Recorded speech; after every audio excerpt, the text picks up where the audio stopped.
नमस्कार दोस्तों, स्वागत है आप सभी का मौसम तक चैनल पर। आज मॉनसून का आगमन केरल में हो गया है और ये अच्छी खबर है पूरे देश भर के लिए, क्योंकि मॉनसून का समय से पहले या समय पर आगमन होता है तो कहीं ना कहीं एक सकारात्मक सेंटिमेंट्स देश भर में पैदा होते हैं। लोगों के दिमाग में ये आशाएं पलने लगती हैं कि मानसून उनके क्षेत्र में भी पहुंचेगा और बारिश सामान्य के आसपास या सामान्य से बेहतर होगी। इस बार सामान्य से बेहतर बारिश की उम्मीदें भी लग रही हैं। मेट डिपार्टमेंट ने आज जो लाइन ड्रॉ की है नॉर्दर्न लिमिट ऑफ मानसून की एनएलएम की 30 मई को, वो अरब सागर में पश्चिम में काफ़ी हिस्सों में आगे बढ़ा है और मध्य में भी आगे बढ़ा। लक्षद्वीप के अधिकांश हिस्सों को कवर करते हुए केरल के अधिकांश भागों को कवर कर लिया है मानसून ने, और साथ ही साथ बंगाल की खाड़ी में भी इस लाइन में प्रोग्रेस हुई है। ये लास्ट लाइन है जो आज ड्रॉ की गई है और यहाँ पर आप देखें तो पूर्वोत्तर भारत में अधिकांश क्षेत्रों, अरुणाचल प्रदेश पूरा, नागालैंड, मणिपुर, मिजोरम और असम के अधिकांश हिस्सों में, मेघालय के हिस्सों में और तथा त्रिपुरा के,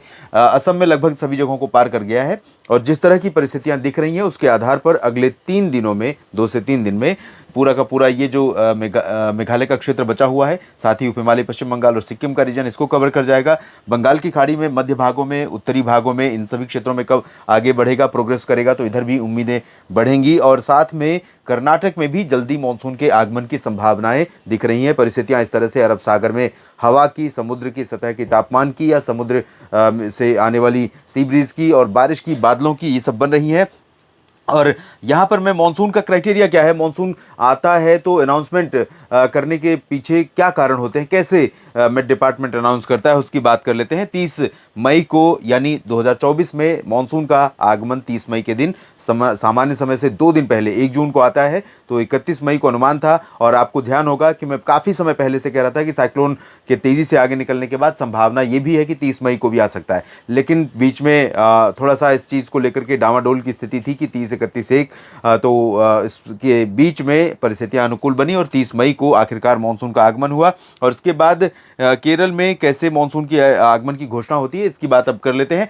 10 मई के बाद निर्धारित 14 स्टेशनों पर अगर 60% क्षेत्र में 2 दिन से अधिक बारिश लगातार होती है, 2 दिन बारिश होती है, तो मानसून का अराइवल मान लिया जाता है। इसके अलावा हवा भी है, आउटगोइंग लॉन्ग वेव रेडिएशन जिसकी बात करता रहता हूँ, और ये 14 स्टेशन है जहाँ पर 2 दिन लगातार 2.5 मिलीमीटर या उससे ज़्यादा की बारिश होनी चाहिए। मिनिकॉय, अमिनी दीवी लक्षद्वीप में है। तिरुवनंतपुरम, पुनालूर, कोल्लम, अलपुझा, कोट्टायम, कोच्चि, त्रिशूर, कोझिकोड, थलासेरी, कन्नूर, कुड्डुल और मैंगलोर में लगातार 2 दिन बारिश जब 2.5 मिलीमीटर या उससे ज़्यादा होती है तो दूसरे दिन केरल में मानसून के आगमन की घोषणा कर दिया, तीसरे दिन कर दी जाती है। और भूमध्य रेखा के ऊपर 10 डिग्री उत्तरी अक्षांश, भूमध्य रेखा 0 डिग्री पर है, उससे 10 डिग्री जब ऊपर चलेंगे तो केरल का मिड रेंज लगभग आता है। तो यहाँ पर 10 डिग्री जो उत्तरी अक्षांश है इसके बीच हवा जो है 600 एचपीए की गहराई तक समुद्र की सतह से लगभग 4.2 किलोमीटर की ऊंचाई पर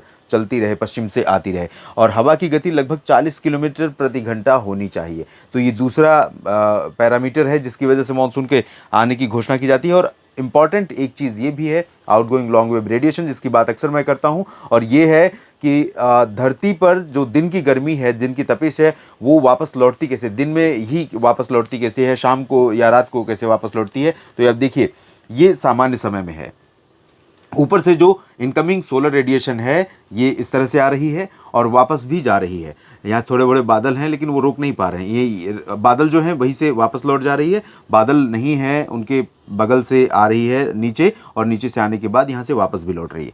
लेकिन जहाँ पर घने बादल हैं वहाँ पर इसके वापस लौटने की जो रेट है, दर है, वो बहुत कम हो जाती है, और कम होने का सिग्नल है कि इस समय घने बादल आसमान में बन गए हैं। तो ये भी एक सिग्नल है कि आपको अंदाज़ा लगेगा कि मानसून का आगमन हो गया। तो 3 चीज़ें हैं और तीनों चीज़ों में ये क्राइटेरिया यहाँ पर मीट कर रहा होगा, तभी अनाउंसमेंट किया गया है कि आगमन हो चुका है। हालांकि इन 14 स्टेशनों का डेटा अभी मेरे पास नहीं है, मैं कोशिश करूंगा कि उस डेटा को, उस आंकड़े को दिखाऊं। हालांकि बादलों की स्थिति देखें तो केरल के तटों पर और लक्षद्वीप यानी साउथ ईस्ट अरेबियन सी के आसपास का जो रीजन है पूरा का पूरा घने बादलों से ढका हुआ है, और निश्चित तौर पर कोस्टल पोर्शन में ये जो 14 जगहों का नाम मैंने बताया, इन सभी जगहों पर जो वापस लौटने की रेडिएशन की जो दर है वापस लौटने की, वो काफ़ी कम हो चुकी है। इन बादलों को देख करके लग रहा है, और बारिश भी इन भागों में हो रही है।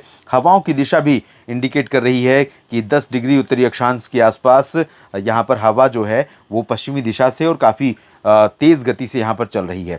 तो ऐसे में ये निश्चित तौर पर इंडिकेशन है कि मानसून का आगमन यहाँ पर हो चुका है। और इसके बारे में और डिटेल में बात करेंगे अगले बुलेटिन में। फिलहाल इस वीडियो में अभी इतना ही। बने रहेगा लगातार मौसम तक चैनल और न्यूज़ मीडिया मंच पर। धन्यवाद।